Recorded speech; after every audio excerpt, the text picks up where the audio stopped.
sailed into the last 16 of the UEFA Champions League for this season. Very straightforward night's work for Liverpool. They've also equalled a club record of 25 matches unbeaten that stretches back to 1982 in the days under Bob Paisley. Jurgen Klopp's not doing too badly either, is he, this season? Things going very well. Brian, we expected this to be feisty. We expected it to be tough, difficult night for Liverpool. It wasn't any of those things. Why was that? I think they played with great authority and they were too good for Atletico on the night, and the red card in the first half kind of put the tin hat on it as far as Atletico were concerned. They were already 2-0 down, but Liverpool played with great vibrancy. They were very compact. The change that Damien outlined before the match, and Fabinho coming back in the central midfield, holding position, allowing Henderson to get on. Oxlade-Chamberlain, I thought, played very well too, but they were very aggressive about their approach, Liverpool, but at the same time they were compact and made very few errors, really. One chance in the second half, the disallowed goal, which they might have made a game of it, even with 10 men at that stage, but very, very comfortable Liverpool. And second half was more about protecting people, I think, for the weekend and just getting through the match. Real sense of job done from early on there tonight. He trudges off. He will have to battle their way in the remaining two games to get into the knockout stages. Jurgen Klopp can, as Brian says, prepare for domestic matters now over the weeks to come. There are two defeats against Liverpool. Atletico Madrid are still in it. In 3 weeks' time, Liverpool are at home to Porto. Atletico taking on Milan. That becomes a very big game for Atletico. How impressed have you been in the group as a whole? Because they're through now, Damien, with Liverpool. Seriously impressed, and I can't tell you how valuable it is to have top spot locked up after 4 games. He can now make as many changes and he's free to do as he pleases. He can rest players for the League Cup. He gets 2 free hits in the Champions League, which you don't very often get.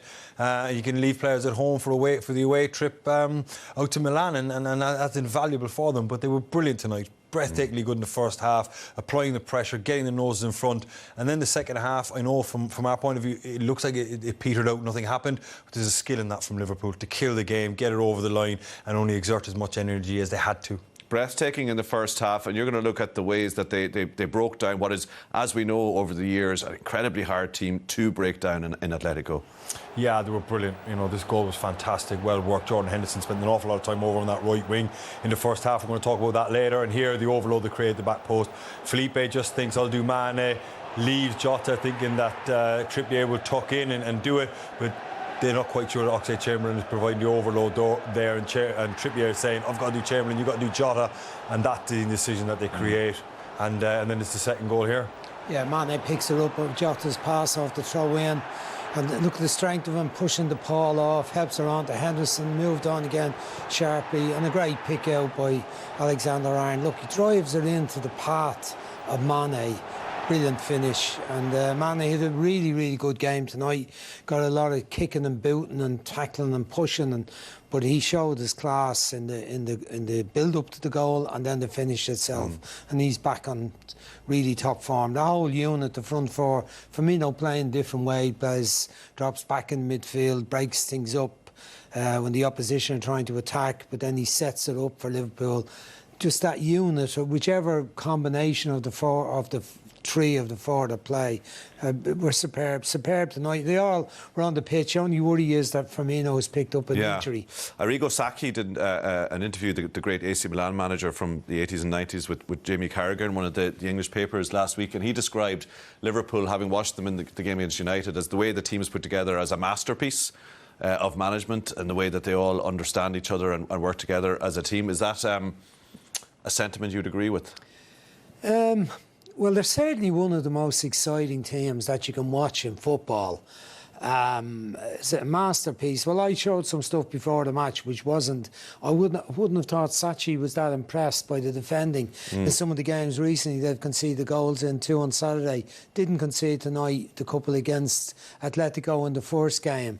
So I don't think it's perfection by any means with regard to, in comparison to some of the great sides of world football over a longer period of time. In Liverpool, you know, they won Champions League, they won a league, then they did a poor enough season by their standards last year. They look back to the standard they were at in the season when they won the league, where they were almost unbeatable in that season. But it remains to be seen. It's early, yeah. But they're certainly a very, very good watch, and they're very entertaining. I like watching them. For what I do agree with Saki. Yeah, you're going with Saki even over Brian. Yeah. Okay, one team that wasn't a masterpiece tonight was Atletico. As the lad said in commentary, no shots on target in the game. How disappointing were they tonight, even taking the sending off into account, Damien? Yeah, like just to Brian talking earlier, and I'm tending to side with him that the plucky underdog feel about them is gone, and they maybe have notions among themselves now. They're whiners. They used to thrive on that, and stuff like this. As soon as they went to go behind, they get a bad rep now with referees, are they? Possibly, yeah, because they overdo it. They do. But they did have this chance in the second half. Suarez, turns out it was offside there. There was 2 or 3 of them offside, really, in the end, but just knocked down, and it's a deflection off Matip. Matip does well to get out here, just wrong foots Alisson. He can't get back.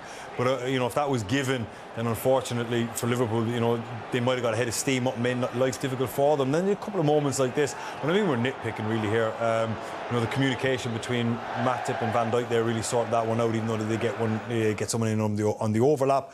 But look, it's as close to perfection as you're going to get in the Champions League for me tonight. The performance just blew them away in the first half and just took the steam out of it in the second. And you feel, and it's something that you wanted to point out, sort of aside from the main moments and the goals and the brilliant play, the role of Jordan Henderson back in his sort of his better position. Look, with he's Fabinho brilliant for me. You know, back in the team. You know, he leads by example. He sets the tempo. I'd love to see his running stats tonight. It was incredible. But it's stuff like this. That's what we didn't see in the away game when he was playing as a defensive midfield player. You know, this is the other side of him, getting out blocking shots. He's an old-fashioned, hungry, combative, box-to-box type midfield player. And when he's restricted in the defensive midfield role, he's not free to do things like that because he's thinking about protecting the back four. And his range of passing is underrated for me as well. You know, he hits an awful lot of long balls, but they're hit with such quality. It's fantastic. And of course, he popped up with a goal against Brighton at the weekend. And he had a couple of opportunities here. He's getting forward for an assist. When you restrict him to protecting the back four, it's not his natural position. You miss out on stuff like this. Just that energy. Just his energy, the tempo that he sets, and he gets shots off, but he's pressing and he's closing down. You know, as we spoke about before, I highlighted in my piece that the back four up in the halfway line, when he's getting pressure on players and the opposition heads are down, they can't hit quality passes. When Keita and Milner played at the weekend against Brighton, you see the Brighton players getting the ball out their feet, heads up, they were looking and they can pick passes. Very, very difficult for the centre-back, so he's central to what they do. So key to how they play, and it was key for them tonight. Liverpool through to the last 16.